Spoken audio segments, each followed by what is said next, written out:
Pete, let's come to you on this one. Just give us a little background as to where this all started and where we're at right now. God, where does it start? Where's the actual start?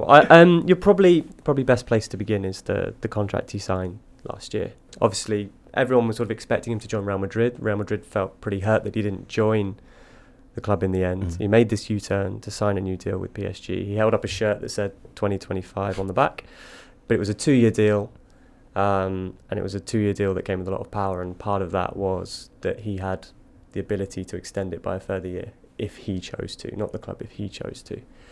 And to be clear, the club, this was signed in 2022, the club portrayed this as a 3-year contract. So not only him on the pitch holding up 2025, the club themselves were saying this is a 3-year deal. I mean, we all wrote it was a 3-year deal. Yeah, I know. And it wasn't true. It was a 2-year deal with an option that he had to be able to trigger. I mean, it was just basically, it was misleading. Yeah. And that option had to be triggered by the end of last month. And Mbappe did not want to do that. He informed the club in June that he had no intention of extending his contract by a further year. For PSG, this was, it's a bit of a disaster for them. They do not want to lose Kylian Mbappe for free. It's their greatest asset. Best player in the world, the player that they see as having, as we were saying before, they wanted to build their project around him. And also they don't want to lose him for free because financially his contract at the moment is absolutely enormous. The idea that he could then sit out that contract, join another club for free, then receive no transfer fee for them is damaging from a financial fair play perspective. Now you can see that the money they've already spent this summer as well, but that's their sort of standpoint on it, and they basically turned around to Kylian Mbappe and said, you need to sign either a new contract or be sold this summer. And let's be clear, I mean, they've had their pants pulled down completely here.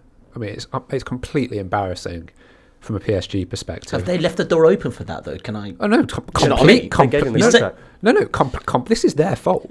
Like right? they pulled their pants down. This is like beyond their fault. Like, why on earth are you doing verbal agreements, like gentlemen's agreements, that in this day and age, with so much money involved, with the most prized asset, who has for several years been flip-flopping over whether he's going to stay at the club, whether he's going to leave the club, and you're basically just taking his word that he'll sign another year for you. Like, okay, fine, you can do that, but you can't then get really upset when a year down the line and he's got an option, he chooses not to take that option and says, no, but I'm going to see out my contract. I mean, we spend our lives saying footballers don't respect their contracts, and now all of a sudden it's outrageous that a footballer wants to do that. And on top of that, the way that they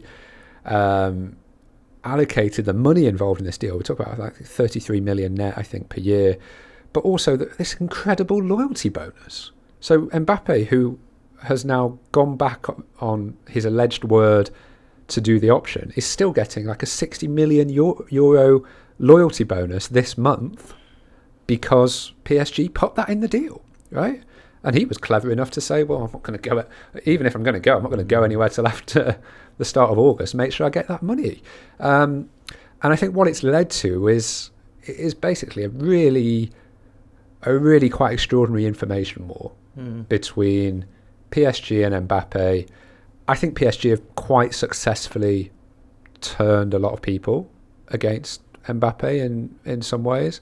I think a lot of people are looking at it and thinking, the money involved is actually quite vulgar. You're super talented. PSG have given you a hell of a lot over the last few years. They've spent a lot on you. They've looked after you. Macron called you to tell you to stay. Politics got involved. This is how big an asset this is. Yeah, and you've got the Olympics in Paris next summer, which he'd hope to play. You can see it all building to this crescendo, right? You've got the Euros next summer as well.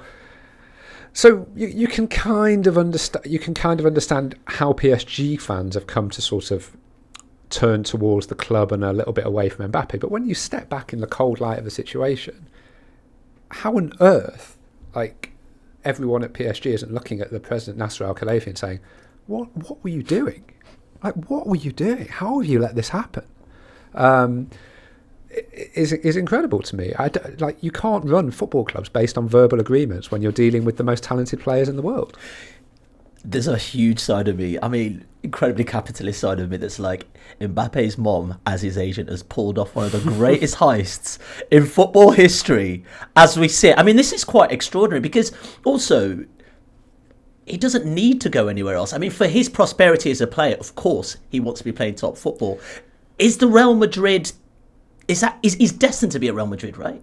Yeah, well, or not? I mean, look, I mean, how many times we said over the years that he's going to end up at Real exactly, Madrid, and he's still not there. And he's still not there. And the one thing I would never rule out with PSG and Mbappe is like they throw mud at each other for months, and then all of a sudden holding up 2027 or kissing the badge, or kissing the bat, right? Yeah. And I think the next month is clearly going to be fascinating because he's going towards the end of his contract next summer, which means, you know, if PSG continue to hold this line, which I think they will for a couple of weeks at least, of you're not going to be involved, right? You'll be on the bench, you're not going to play, you know, a whole season without playing, enjoy it, right?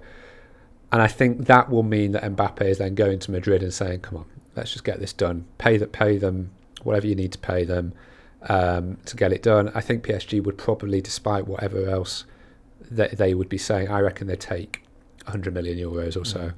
Madrid is probably, and Madrid actually, when you think about next summer, they'd probably have to pay that to him anyway as a signing on fee because he's going as a free. Yeah, he's going on free. But from his point of view, he'll be thinking, well, I can get the loyalty bonus I've just got. I can get my PSG salary for this year. PSG will probably buckle as soon as they lose a game and put me in the team anyway. Score a load of goals.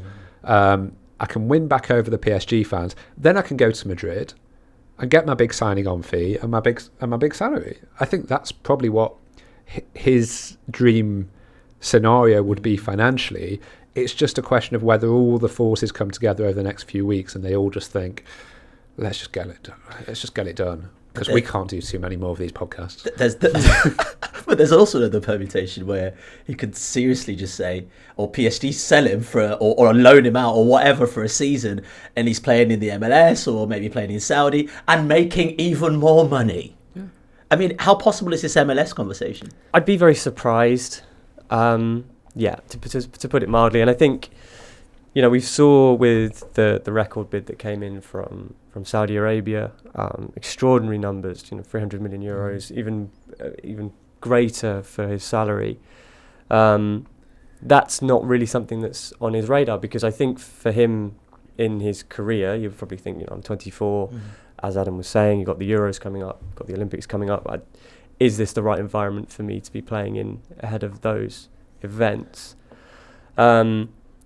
But, you know, you don't necessarily rule out that another European club could suddenly go, would you rather hang out here for a little bit?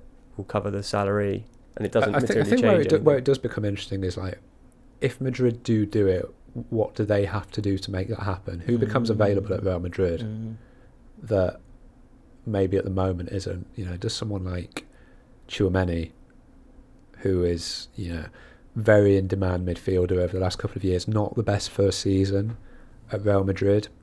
Liverpool need a midfielder. I don't know. I just wonder. There's a few more moves that can be made. Yeah, I just wonder what the impact is if Madrid have to make this happen. If Madrid have to make this passionate. happen. You have to knock your microphone, right? Madrid, make it happen. I just. But equally, like, they're going to have to spend that money at some point, and they've sold a lot of players over the years as well. Still, they've not spent stupid money. Obviously, they've done Bellingham, but not a huge amount beyond that.